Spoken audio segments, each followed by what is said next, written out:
All right, this is our second video relating to coordinate systems and projection.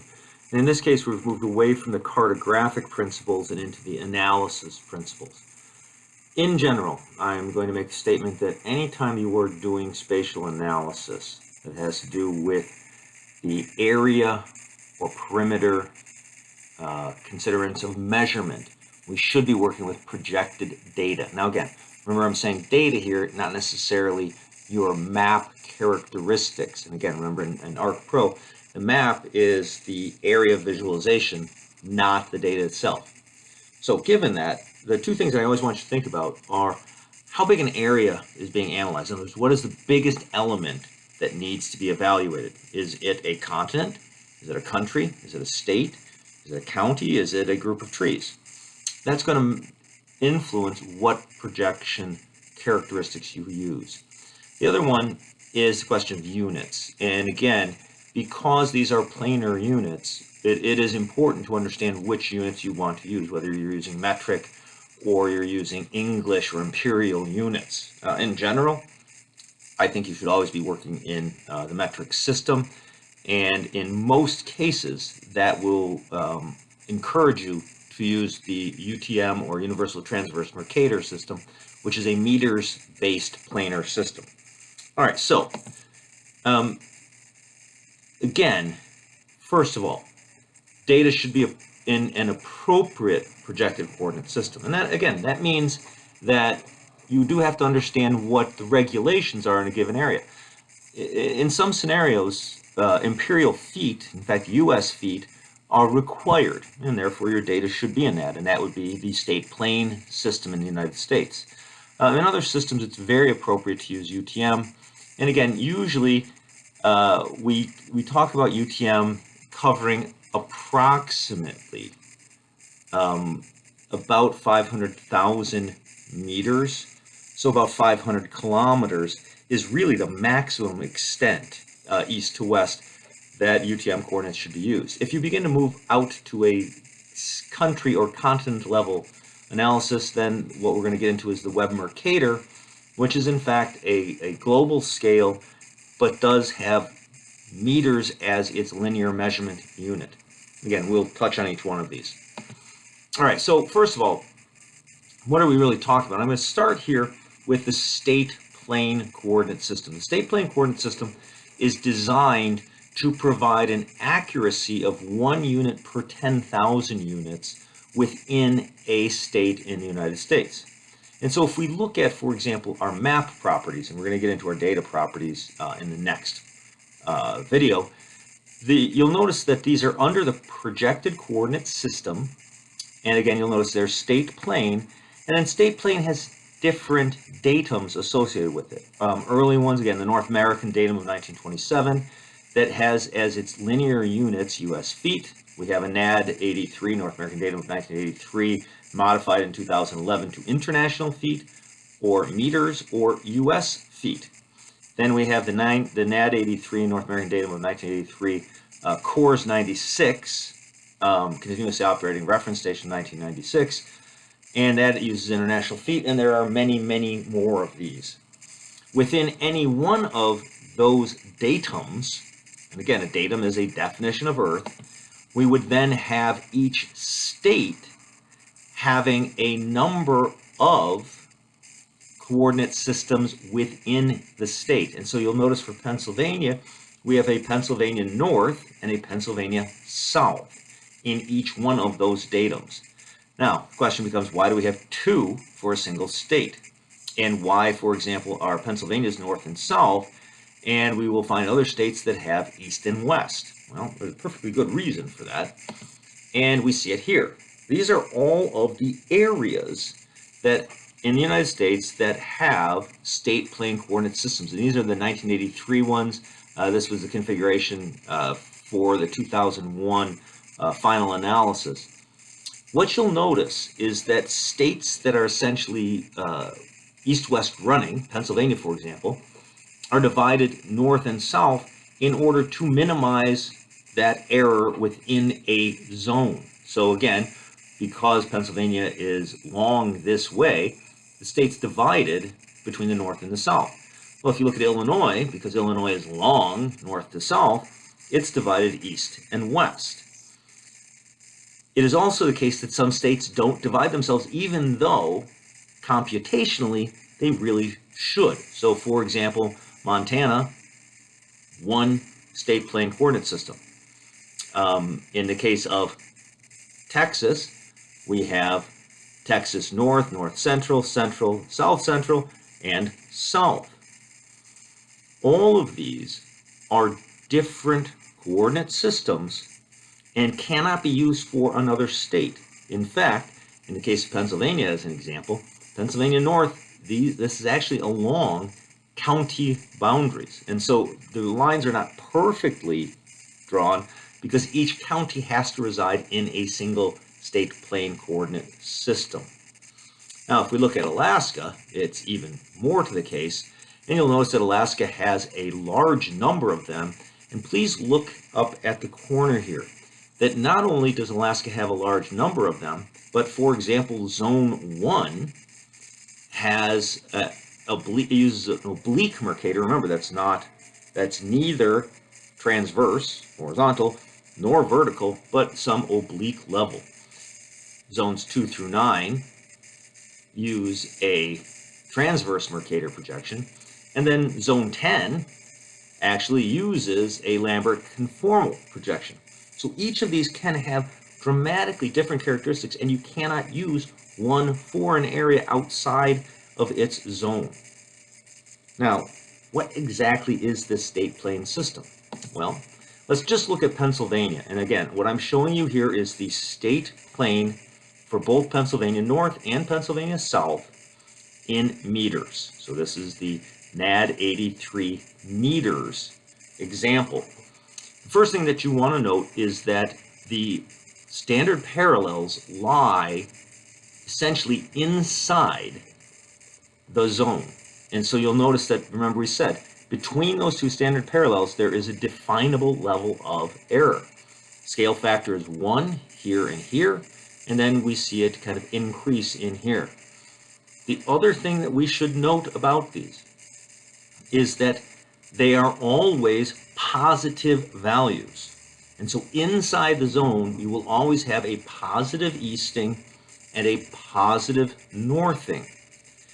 As a result, you will never see negative values in the north and negative values in the east. In other words, you won't see a south and you won't see a west. You'll notice also that right here, these are the locations of those origin for the north and for the south.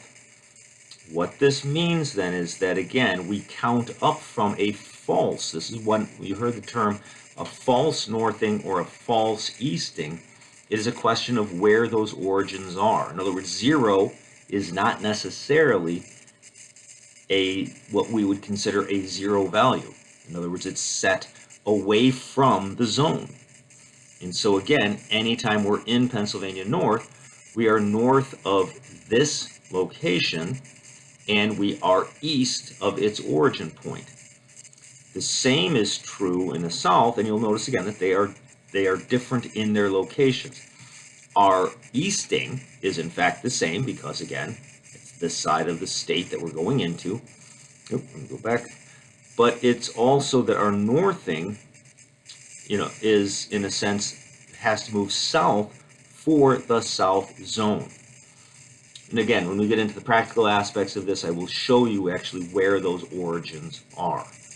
Okay, now, so again, state plane can be meters or feet, and again, it's a measurement of northing from our false origin and easting from our false origin. So all locations within Pennsylvania North are going to be positive, and they are only listed as meters north and meters east. Same is true in our south zone. You can't ever have negative values. Again, obviously that makes calculations of area and distance quite simple because it's always going in a positive direction. All right, now, a similar system, although again, not the same, is the universal transverse Mercator system. It is always in meters. It is an international system. always in meters. You'll notice it again in our coordinate systems. Here it is under the projected coordinate systems, UTM. And then each of the UTMs can be for any number of datums. And what I'm going to focus on is the WGS, World Geodetic Survey of 1984. If we go into that datum, we see WGS 84, and then you'll notice that it has a zone. And in fact, if you think about this, what we actually have are 60 zones around Earth. And we're going to get to how we get to 60 in just a minute. But you'll notice all of these zones are designated as either north or south, and that has to do with where they are relative to the equator. All north zones are north of the equator. All south zones are south of the equator. All right, so this is what it actually looks like. Each zone is 6 degrees. And so again, 360 degrees around the planet, divide that by 6, you get 60 zones. Zones, again, 1 all the way to 60. And for the United States, or for you especially, Pennsylvania is zone 17, and it's north. Now, what does a zone really mean, though? Well, a zone is, again, 6 degrees wide. And the reason that we use the transverse, if you'll notice, again, this is a representation of the transverse Mercator. If we follow our indicatrixes that we talked about in class, you'll notice that the size of these doesn't change. So area is quite good along this line, but gets much, much worse to either side. So by using this single meridian, we can, in fact, have quite accurate coordinates and areas within a single zone. But anytime we go outside of that zone, things get really bad. So let's take a look at how this works. It's a very quick video, but I want you to note, by changing, in other words, moving from meridian to meridian every 6 degrees, we're going to see that, in fact, that zone stays quite effective. And so, again, as we rotate through, what we're seeing here is each zone becomes its own unique projection, and it is only the area in red that is accurate. And so it's a relatively small area east to west, rather long north to south. Okay.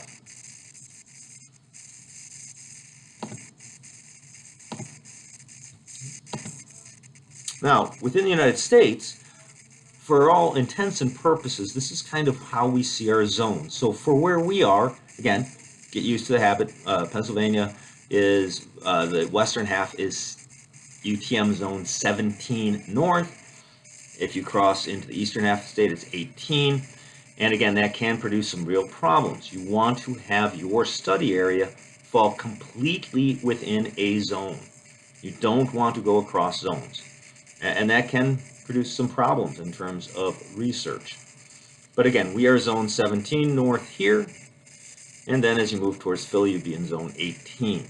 Each of the zones, again, you'll notice here, 90 degrees to 84. Our zone is 84 to 78, and again, these are in degrees of longitude. And so 6 degrees, and then we center here. We're always talking about the center of the zone. Now, when I say the center of the zone, what we're saying is this is what a single zone looks like. It is also important to note, UTM zones do not go to the poles. UTM zones are 80 degrees south to 84 degrees north. And again, the reason for that is, in a sense, the shape of the Earth and the convergence of our lines of longitude. There are universal polar coordinate systems for people that have to work in the polar regions. All right, so how does it work? Well, in some respects, it's kind of similar to the false characteristics that we see in state plane. So here we are in a north zone. And if we think about our origin is actually 500,000 meters west of the center of the zone. So again, if we think about this right here, that's the middle of the zone. And what we're actually doing is we're starting 500,000 meters to the west. So the middle of the zone, right here, is 500,000. It also means that the beginning of the zone is greater than that 0 value. So again, we'll never have a negative value. So again, the zone starts here at about 243,000 meters, and then in the middle of it's about 500,000, and out to here is about 750,000 meters. So the one thing you can always think about in a zone is if your value in your easting is less than 500,000, you're west of the middle. If it's more than 500,000, you're east of the middle. The other thing, again, is you literally are counting in meters north of the equator in those north zones. So the origin, there is a false easting. It lies outside of it, but it is not a false northing. The northing, in fact, is the base of the zone. So you'll always have a positive, but you could have a 0 northing. You'll never have a 0 easting inside the zone. Okay? So again, if we think about that, if we're here in the south, we're actually starting, we do actually in this case have our origin is both 500,000 meters below. In other words, our south origin is down here, and then we start here moving upward.